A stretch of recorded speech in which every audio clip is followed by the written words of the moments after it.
مصیبت میں کیا فرق ہے؟ اس کے اوپر میری ایک تفصیلی ویڈیو آپ دیکھیں، مکافات عمل.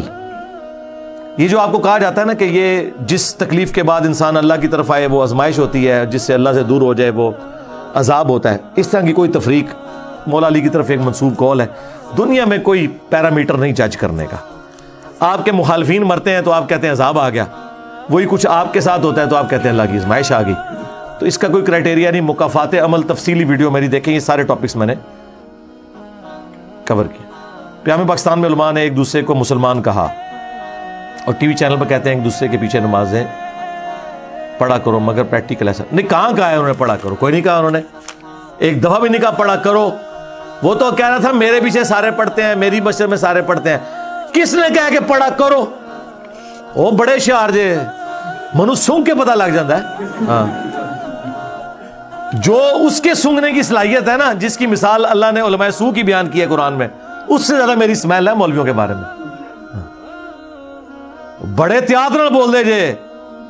ایک مس ہینڈلنگ ہوئی ہے ایک وہابی کو انہوں نے وچ کیا ہے کہ ہمارا تو علم غیب میں بریلویوں سے اختلاف ہی کوئی نہیں.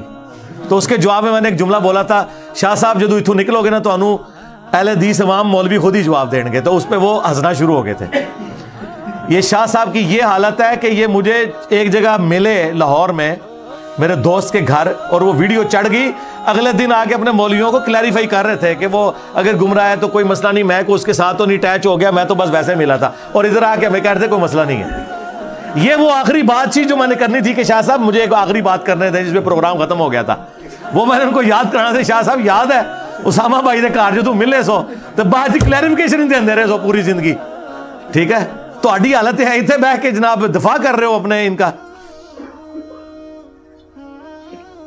کیا نام ہے مال ہاتھ میں لینے کے بعد اللہ ہم سے ڈائریکٹ مخاطب ہوگا؟ کیا رسول اللہ صلی اللہ علیہ وسلم کی شفاعت سے پہلے اللہ کی رحمت کا کوئی معاملہ؟ یار اتنی تفصیلات میں آپ کیوں پڑھ رہے ہیں کہ کون سی ایکٹیویٹی پہلے ہونی ہے؟ آپ صرف یہ دعا کریں اللہ تعالی ہمیں اپنی رحمت سے اپنے محبوب صلی اللہ علیہ وسلم کی شفاعت اور آپ کے مبارک ہاتھوں سے حوض کوثر نصیب فرمائے، آپ کے مبارک جھنڈے تلے جگہ عطا فرمائے، اور جنت الفردوس میں آپ کا پڑوس عطا فرمائے. ٹھیک ہے، اتنی باریکیوں میں پڑھنے کی ضرورت ہی نہیں بھائی. آپ اس چکر میں نہ پڑھیں نامہ مال. آپ یہ دعا کریں اللہ تعالیٰ ہمیں بغیر حساب و کتاب کے جنت میں داخل کریں. آمین. ہاں، یہ ساری علمی شہوت ہے جو پوری کی ہوئی ہوتی ہے. یہ ایک بندے نے ہینڈ رائٹنگ میں اتنی سارے سوال لکھ کے بھیج دیے ہیں، دوسروں کا خیال ہی نہیں کیا.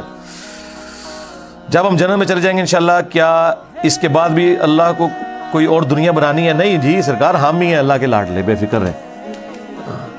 فی الحال تو اتنا ہی نالج ہے. قیامت سزا اور جزا کا دن ہے، لیکن ہم تو دل بھی دکھاتے ہیں، حق بھی مار جاتے ہیں، لیکن اعمال بھی کرتے ہیں. تو پھر کوئی بھی ڈائریکٹ جنت نہیں جائے گا. تو جناب توبہ کریں نا، معافی مانگے نا، کیوں دکھاتے ہیں دل؟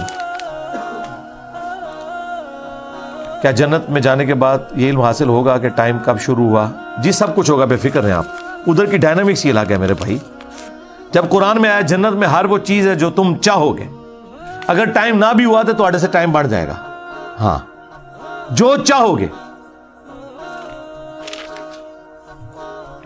شیطان کو جہنم کا علم ہونے کے باوجود کیوں غرور پر اڑا ہوا ہے؟ مولویوں کو بخاری مسلم کا پتہ ہونے کے باوجود غرور میں کیوں اڑے ہوئے ہیں؟ بس اس کا جواب شیطان سے اگر آپ نے لینا ہے نا تو اس شیطان سے لیں جو ممبر پہ ہر جمعے کو چڑھ کے آپ کو خطبہ دیتا ہے من الجنت والناس. او منو ہی دسیو پھر وہی انہاں دے بڑے استاد دا بھی جواب ہوئے گا. بغیم بینہم، اندر کی ضد. مین ورسز وائلڈ ہم سب کا پسندیدہ پروگرام ہے. اس میں خدا کی پہچان کے حوالے سے ایک دو مثالیں سے اپنا تجربہ بیان کر دیں. او یار پروگرام خود ہی دیکھ لیں، آپ نے خود دیکھا ہوا ہے. تو دین اسلام سے تعلق رکھتی ہوئی ہسٹوریکل اتھینٹک چیزیں جو کاربن ڈیٹنگ سے بھی اسلام کی ہسٹری ثابت، ان کے متعلق معلومات دے دیں. آپ یوٹیوب کے اوپر دیکھیں، جو کچھ عرصہ پہلے وہ UK میں ایک نسخہ نکلا تھا، اس کی کاربن ڈیٹنگ کروائی تھی نا. تو وہ آپ ویڈیو دیکھ لیں، اس کے اوپر رکھی ہوئی ہے. وہ حضرت عثمان غنی رضی اللہ عنہ کے زمانے کا نسخہ تھا وہ. اچھا ٹھیک. رشتہ داروں میں بدعت زیادہ ہو تو رشتہ داروں کو چھوڑ سکتا ہوں؟ نہیں، رشتہ داروں کو نہیں چھوڑنا، صلہ رحمی تو رکھنی ہے، قطع رحمی نہیں کرنی.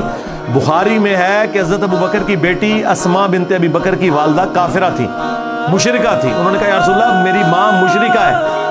آپ نے فرمایا کہ دنیاوی طریقے سے جو حسن سلوک معروف بنتا ہے وہ تم نے اس سے کرنا ہے. رشتہ داریاں نہیں چھوڑنی آپ نے، کافروں سے نہیں چھوڑنی. تو ان سے کیوں؟ تو مسلمان ہے. کسی کو بدعا دینا شرعی حیثیت سے کیا ہے؟ جائز ہے الٹیمیٹلی، ظاہر ہے یہ آپ کا رائٹ ہے نا. مظلوم کی بدعا سے بچنے کا کیوں احادیث میں کہا گیا ہے؟ پوری احادیث موجود ہے اس حوالے سے. آپ دعا کا چیپٹر مشکات سے نکال کے دیکھیں. قرآن میں آیا ہے کہ اللہ تعالیٰ برائی کے ساتھ ذکر کسی کا پسند نہیں کرتا. ہاں مگر جس پہ ظلم ہوا ہے وہ تو برے الفاظ میں بھی کسی کو بدعا دے تو اللہ تبارک و تعالیٰ اسے بھی ایکسیپٹ کرتا ہے. تو بدعا دینا جائز ہے، آپ مسلمان کو بھی دے سکتے ہیں، لیکن یوں دیا کریں کہ اے اللہ اسے ہدایت دے، اگر ہدایت نہیں تو اسے تباہ و برباد کر. یہ تو الٹیمیٹلی ہوتا ہے. وہ والی بدعا نہ دیں کہ انسان جو یک طرفہ بدعا